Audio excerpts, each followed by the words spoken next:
What's going on, guys? Welcome back to another video. UFC 316 is right around the corner. It's coming up this weekend. I'm hyped for this card, honestly. This is a really good card. There's some really solid fights down in the prelims. Main card's pretty solid. The main event, it's a rematch nobody really wanted, but it should be kind of interesting. There's a bunch of other fights on the card that I'm not fucking buying the lottery. Tapology ads. Anyways, let's get straight into it. First fight on the card. Markel Medeiros versus Mark Choinski. Markel Medeiros is the pick, the obvious pick. Choinski's not bad, but he just lacks the experience and the technical ability of a guy like Markel Medeiros. Medeiros has been in there, fought in the UFC. He's looked good. He beat Austin Hubbard, who's a seasoned vet, and I think Medeiros gets this one done. The more technical striker on the feet has shown to be able to mix in some grappling and can cause damage. I think he's going to beat Mark Choinski. I'm going to go with a 30-27 unanimous decision, maybe 29-28 on one of the judges' scorecards, but I think Medeiros gets this one done by decision. Let's move on to the next fight, where we have my favorite prospect in the entire UFC right now, or one of. Now, probably my favorite. Quillan Salkild taking on Yanal Ashmouz. Quillan Salkild's the pick. I'm going to be locking Quillan Salkild. Salkild's a beast, dude. Very big frame for the division. 6 foot with a 75-inch reach, I believe. He's got power in the hands. He's a great wrestler, cardio machine. He puts on a pace. Great striker. This guy's just a nightmare to deal with. He can just really put it on you. And Yanal Ashmouz is good, but I feel he's a little undersized for a lightweight. He's a pretty powerful guy. He's got power in the hands. He's strong. He is slightly undersized for the division, kind of like a Mateusz Rambecki situation where he's good and he's powerful and he's dangerous and he's strong, but he just lacks a little bit of size in my opinion. Um, but like I said, a lot of power in those hands. Knocked out Sam Patterson. Granted, Sam Patterson should have never been a lightweight. He's much better at welterweight, though the win is aging very well. Beat Trevor Peek as well, who is a fucking marauder on the feet, as marauder as they get. And his only loss in the UFC has been to Chris Duncan, who seems to beat a lot of people. Chris Duncan just beat Jordan Vucenic, who was hyped up by a lot of people, me included. I locked Jordan Vucenic in that. I thought Vucenic had serious potential, but nah, Duncan's just good. So yeah, Yanal Ashmouz is good. He is a good prospect, but I just think Salkild's going to be too much for him. I think on the feet he's a better striker. He's got a huge frame advantage. He's going to be able to dip in and out, use his volume. He's going to outstrike Yanal Ashmouz. Ashmouz is going to try and take him to the ground, but I think Salkild's strength and grappling ability himself is going to allow him to scrabble back up or even maybe have some grappling of his own. So I think Quillan Salkild's going to get this one done. He is a lock in my opinion. Quillan Salkild by decision or later rounds TKO. That's my official prediction. Let's move on to the next fight. Ju Sang Yu versus Jekka Saragi. Why is Jekka Saragi still in the UFC? This guy has lost to Anshul Jubilee. This guy has lost to Weston Wilson. Like, I don't know. I don't know. Jekka Saragi is just not UFC level at all. He's losing to other fighters that aren't UFC level. Like Weston Wilson, Anshul Jubilee. He beat Lucas Alexander, which is an alright win. Lucas Alexander's technical. He's good. He was doing good against Bogdan Grad, who seems to be a pretty capable prospect. So Jekka Saragi's not the worst fighter ever, but he's pretty bottom of the barrel. And Ju Sang Yu, he is very athletic. I've only watched a couple of his highlights and stuff. He's very athletic and he seems pretty solid. So yeah, I think he's gonna finish Jekka Saragi probably by TKO, maybe by submission. I'm gonna go with a ground and pound TKO for Ju Sang Yu. Yeah, pretty easy one to pick in my opinion. Not gonna lock him though, because he's an 8-0 untested fighter, and Saragi does have UFC experience, though be it very low level. But yeah, I'm gonna go Ju Sang Yu. Let's move on to the next fight. Ariana Lipski da Silva versus Kong Wang or Wang Kong or Wong Tong. I'm pretty sure. Apparently, her name's supposed to be pronounced Wong Tong, but I don't know if that's just racism bait. So I'm just gonna call her Wang Kong. I'm gonna go with Wang Kong to win this fight. I think she's gonna knock out Ariana da Silva in the first round. Ariana da Silva is not terrible, but not great. She's a journeywoman. She's not that good. She's 6-7 in the UFC, a losing record, 17-10 overall. She's just not that great. Her last fight, she lost by Darce choke to Jasmine Jasudavicius. Jasmine Jasudavicius is one of the best prospects in the entirety of women's MMA. Actually, I was about to say the flyweight division, but the entirety of women's MMA. And before that, lost to Corinne Silva, who's also really good. She has some decent wins: Casey O'Neill, J.J. Aldrich, um, Luana Carolina. I don't know. She's fought some good competition, but like she also has some bad losses. Molly McCann, friggin' some other no names. Yeah, I don't know. Ariana Lipsky is a pretty much a journeywoman. She's just doesn't have that much potential in my opinion. I'm gonna go with Wang Kong. She's actually really good, dangerous on the feet, very talented striker. She beat the shit out of Bruno Brazil last time. Last time she fought, and I was pretty hyped on Bruno Brazil. Bruno Brazil was a pretty good prospect in my opinion from the fighting nerds. But yeah, I think the Gabriela Fernandez fight too, where she submitted Wang Kong, was a little bit of a fluke, a little bit fluky, but yeah, I think Wang Kong gets this one done by knockout in the first or second round. She has serious power for this division, and I think that power is going to carry her a long way. So yeah, Wang Kong, first round TKO. Let's move on to the next fight, where we have Chaos Williams versus Andreas Gustafsson. Okay, odds are looking decent. I'm going to go with. This is a hard one to pick. I am going to go with Chaos Williams by first round knockout. I think Andreas Gustafsson's pressure style and the way he kind of tries to bully his way into the void and into the clinch, get you up against the fence, grind you out, beat you up in the pocket. I don't think it's a smart idea to consistently cross the void against Chaos Williams because Chaos Williams has ridiculous power. And I think you give him enough chances where you're crossing the void trying to get up all in him. Pause. If you give Chaos Williams enough chances where you're just marching forward, getting in the fucking range, getting in the void, crossing the distance. If you're giving him enough chances to land on you, he's gonna land eventually. And if he lands clean, he can put anybody out. So I'm gonna go Chaos Williams for a strong KO. I think he's gonna sleep Andreas Gustafsson with a counter while he's coming in. Andreas Gustafsson is good, but I just think this is a bad stylistic matchup for him. Last weekend he was supposed to fight Trevin Giles, but it got canceled. Giles pulled out. I was gonna pick Gustafsson in that by finish. Giles has no chin, but Williams is durable, and Williams is probably not as technical as Giles, but he's way more dangerous, and overall, in my opinion, probably a better fighter. So I'm gonna go Chaos Williams by first round knockout in this fight. Let's move on to the next one. I am unironically excited for this one. Sergey Spivak versus Waldo Cortez Acosta. I'm picking Waldo Cortez Acosta. I am done doubting this guy. I picked Robelis Despain to knock him out. Fraud checked Robelis Despain. I picked Ryan Spann to beat him in his last fight. He beat Ryan Spann.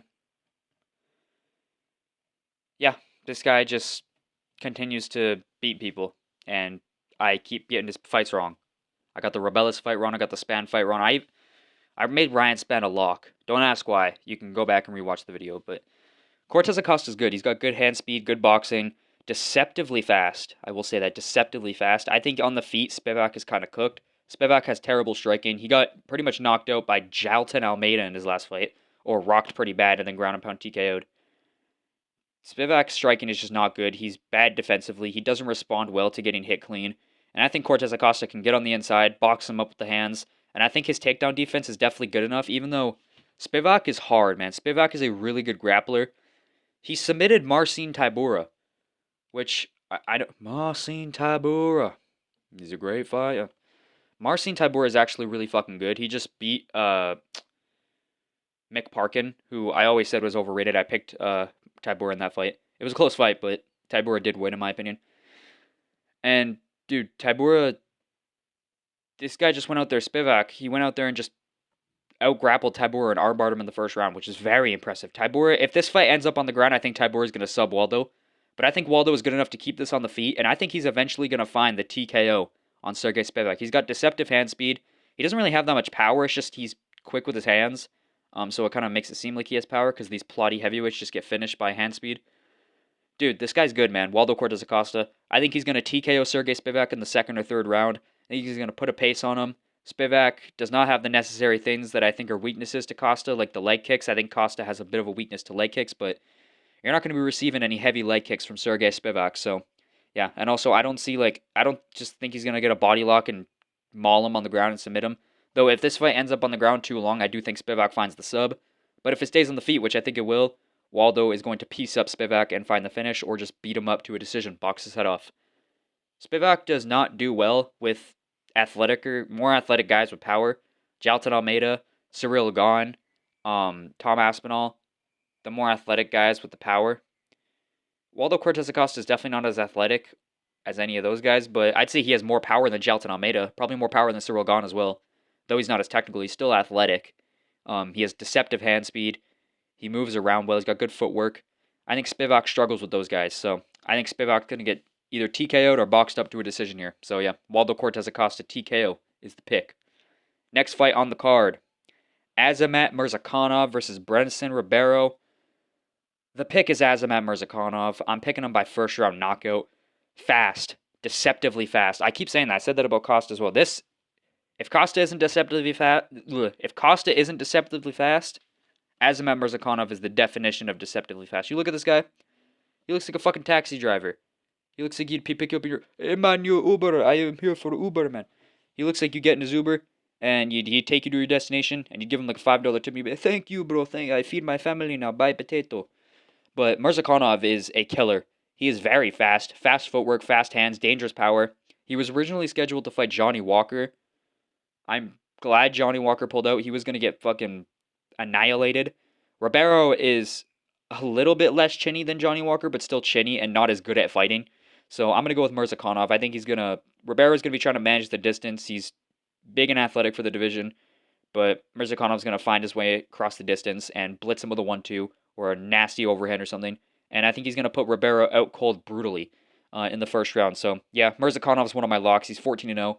He's the best prospect we have right now at light heavyweight, other than maybe Zhang Minyan, Umar Sy, those guys. But I think Mirzakanov's better than those guys, honestly. But yeah, I'm going to go Azamat Murzakanov. Easy pick. He's a lock. KO in the first round. Next fight on the card, the prelim fight that I am most excited for, Bruno Silva versus Joshua Van.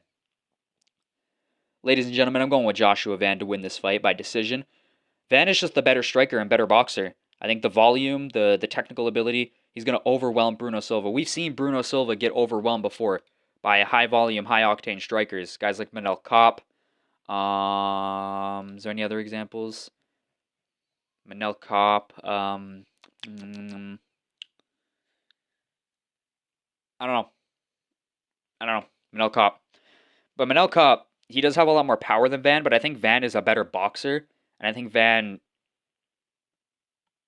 just like Manel Kopp with like more volume and better cardio, but less power. So I think it like balances it out. I think Bruno Silva is going to try to be technical. He's going to try to mix things up. He's going to try to find the kill shot. Van is, from what we know, he might be chinny, but Charles Johnson is nothing to be played with. So that might just be the Charles Johnson effect. I think Bruno Silva's going to go in there, play it a little too safe, be too technical. Van's going to pull away on the strikes. He's going to get way ahead in numbers, and he's just going to beat up Bruno Silva and do what Manel Kopp did, basically, minus the nut shots. He's going to go in there, put a pace on Bruno Silva, beat him up, maybe get a late finish. Probably not. Manel Kopp has nasty power and nasty hand speed.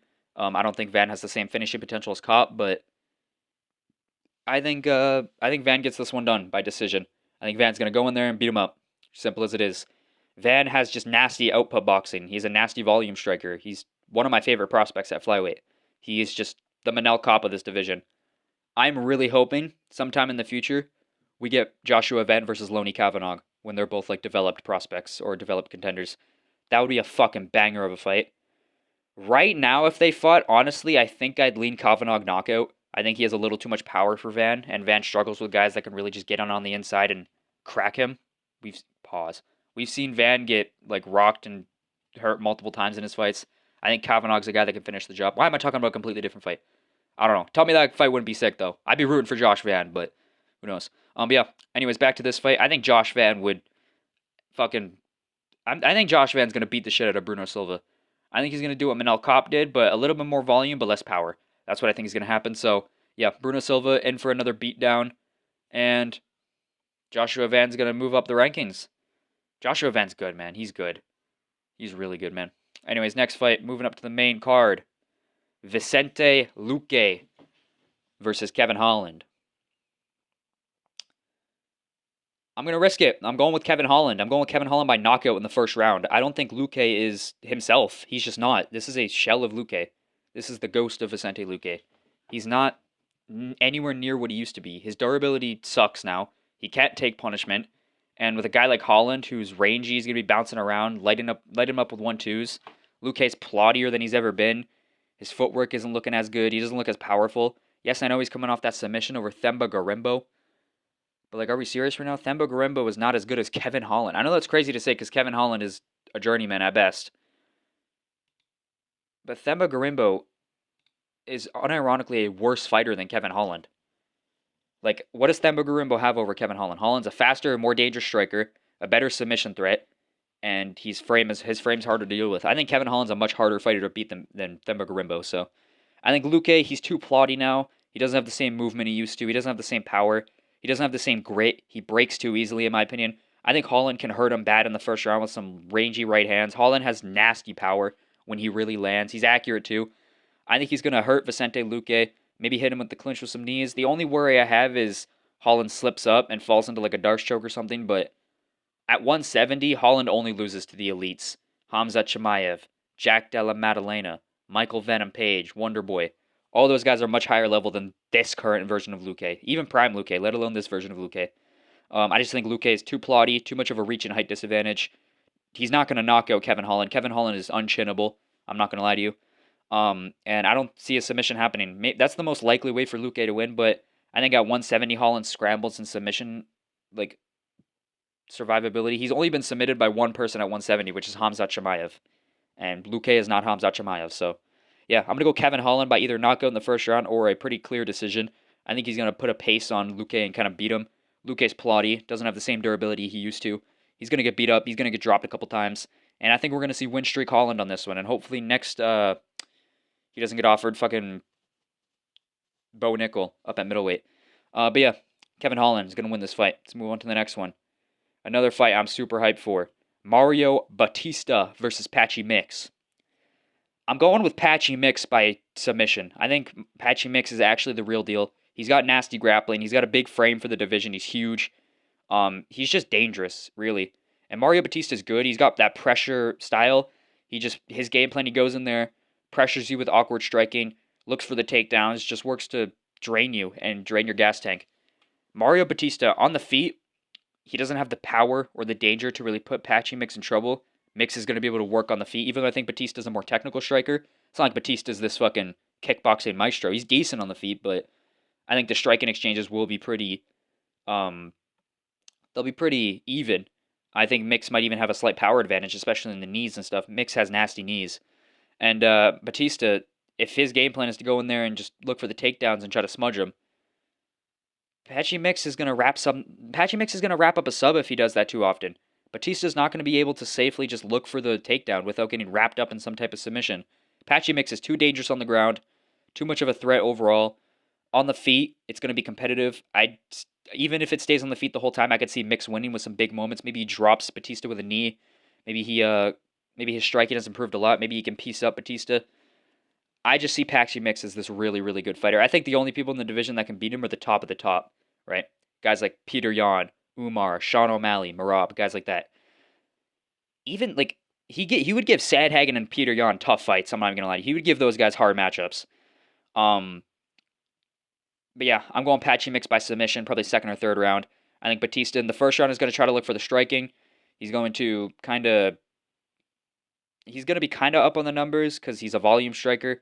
Mix is going to be landing some decent shots too. Second round, he's going to try to mix it up, and I think Patchy Mix is going to find the sub because going to the ground with Patchy Mix is very dangerous. We've seen Mario Batista get submitted before. He got submitted by Corey Sandhagen in his UFC debut. Sandhagen is really good, but definitely not as much of a submission threat as Patchy Mix. So I know Batista's improved. He's on a big win streak, and UFC is much higher level than Bellator, but this is a different Bellator fighter that we're talking about. This guy is different, completely different. I think Patchy Mix is the best Bellator fighter in the world right now. So, or former. Bellator is like gone now, isn't it? I don't fucking know. But yeah, he's the best fighter outside of the UFC right now, in my opinion. So, Patchy Mix is going to get this one done. Let's move on to the next fight. This is the fight that I am most excited for. Kelvin Gastelum versus Joe Body Bags Pyfer. I'm going to go with Joe Pyfer by first round knockout. I think he's going to be the first one to knock out Kelvin Gastelum and retire him. Pfeiffer just has this raw, natural power that just puts anybody out. I know Marc-Andre Barriou is a little chinny, and that's not like the best knockout. And I know he's fought some other guys that are kind of chinny, but like, dude, Joe Pfeiffer, his power is ridiculous. Slept Marc-Andre Barriou, slept Gerald Mearshart, slept Ozzy. He slept everybody. He slept every single one of his wins in the UFC. The only person he's lost to in the UFC is Jack Hermanson, who is not only a much better, trickier fighter than Kelvin Gastelum, but just has that durability to survive. Gastelum, I know he has the durability too, but like, Gastelum looked on his way out of there against Israel Adesanya. He was getting dropped and rocked all over the place, and I just see Pfeiffer like landing a big uppercut while Gastelum's trying to rush, landing a big right straight, putting Gastelum out. I think Joe Pfeiffer is going to become the first person to knock out Kelvin Gastelum, whether it's a flatline, whether it's a TKO. I think he's going to put Gastelum out. And honestly, hot take, maybe not a hot take, I've seen other people say this, but I could see a Pfeiffer submission. Pfeiffer's got an underrated ground game. He's going to be very strong. Gastelum sucks on the ground. Defensively, his submission offense is not there. Pfeiffer trains with Sean Brady. I could very well see a Pfeiffer submission early in the fight, but I think Pfeiffer's going to want to put on a show, keep it on the feet, and I think Salty Man Joe is going to get a first-round knockout and become the first person to knock out Kelvin Gastelum, and just keep doing what he does. Dude, don't be surprised if he gets the submission, though. Joe Pfeiffer has a nasty submission game. He submitted, or not submitted, but he beat Gerald Mearshart in a grappling tournament. Yeah. He beat Gerald Mearshart in a grappling event. He beat Eric Anders in a grappling event. And he's grappled some other guys. He's won. He's a good grappler, man. Like, he's a really good grappler. And I don't know, but I think Pfeiffer's going to keep it on the feet and find the knockout. So, Joe Pfeiffer, first round knockout, my official pick. Now we get on to the big ones, the title fights. Juliana Pena versus Kayla Harrison. I'm going to go with Kayla Harrison by first round submission. I think Kayla Harrison is going to bully Juliana Pena. I was debating making Harrison a lock, but the worry about Kayla Harrison's gas tank is making me just... That's the main thing that's making me not want to pick her as a lock. Because there is a world out there where Juliana Pena somehow survives and gets like a late finish, or like robs her of a decision like she did to Pennington. That was bullshit. This should be Kayla Harrison versus Raquel Pennington, but they robbed Raquel Pennington because Pena had beef with Harrison, so they gave it to Pena. Insane how corrupt that is, but yeah, Kayla Harrison's going to win this. Pena has a terrible takedown defense percentage. She's going to get taken down easily, and I think when she gets taken down, she's going to get submitted. Pena's been submitted multiple times before. She's been submitted by people like Valentina Shevchenko, which, yeah, that's Valentina Shevchenko, but still, Kayla Harrison is a better grappler than Valentina Shevchenko. Shevchenko's a striker. You guys know that, right? Also got submitted by Amanda Nunes, submitted by Sarah McCann, submitted on The Ultimate Fighter twice. She's been submitted. She's not new to getting submitted. And I think Kayla Harrison is too strong, too physical, too dangerous, and she's going to find the submission in the first round on Juliana Pena. Let's move on to the next fight. Merab Dvalishvili versus Merab Dvalishvili versus Sean O'Malley. I was debating picking O'Malley in the rematch. I picked him in the first fight by first round KO. I thought Merab gets rocked a lot. O'Malley's a sniper. He's got good takedown defense. I was going to pick O'Malley in this fight. I'm going to go Merab, though. I'm going to go Merab by decision again. I think it's going to be a very close fight, probably a split decision. O'Malley's got his hip back. He's been training a lot harder, it seems, taking his stuff more serious. He doesn't smoke anymore. No video games, quit social media. He's coming in with non-dyed hair, so he's just going to have his regular brown braids. We could see a locked-in Sean O'Malley put away Merab here, and that's a worry. Not really. I'm okay with either of these guys winning, to be honest. Merab, he's a better personality, and I think he's better for the sport. He's more active. But Sean O'Malley is a more entertaining fighter in the cage. He gets those highlight reels. I'm going to go with Merab. I think Merab's going to get this one done. I think he's still going to be able to take down O'Malley pretty consistently, and I don't think O'Malley is going to be able to find the knockout. It is worrying, though. You give O'Malley 2 5-round fights to find the knockout on somebody, there's a very high chance he finds it. And I'm worried that might be the case here, but I do think Merab is going to survive. He's going to be bouncing around. He's going to be dipping in and out. He's going to be taking O'Malley down, and I think he's going to frustrate O'Malley, break O'Malley's spirit, and win a very close decision. O'Malley's going to do some damage, and maybe he has like a big moment. Like maybe he drops Merab bad and almost finishes him. Like maybe he has like an Aljamain Sterling moment, but then Merab recovers or something. But yeah, this should be a really good fight. Maybe I don't know. This fight could either be super entertaining or super boring. Like sometimes Merab has really fun fights, like the fight against Umar. The fight against Peter Yan was fun, a lot of scrambling, a lot of action. But then he can also have some boring, shitty fights like Jose Aldo. Um, who else? Pretty much any other fight. Like I'm not gonna lie to you. The Henry Cejudo fight was pretty boring. But yeah, I'm gonna go with Merab to win this one. I think he's gonna go out there, take O'Malley down, and get this one done. So yeah, that's the picks. Let's move on to the locks. All right, everybody. Here are my locks for this card: Joe Salty Man Pfeiffer, Quillen Salkilled, and Azamat Mirzakhanov. Um, there was a couple other people I was debating for locks, Kayla Harrison, Joshua Van, but I feel like I don't know, I don't like the risk on those guys. But these guys, I'm feeling very confident in. Pfeiffer, Salkilled, Mirzakhanov. Put them in the parlay. These guys are the most likely to win, in my opinion.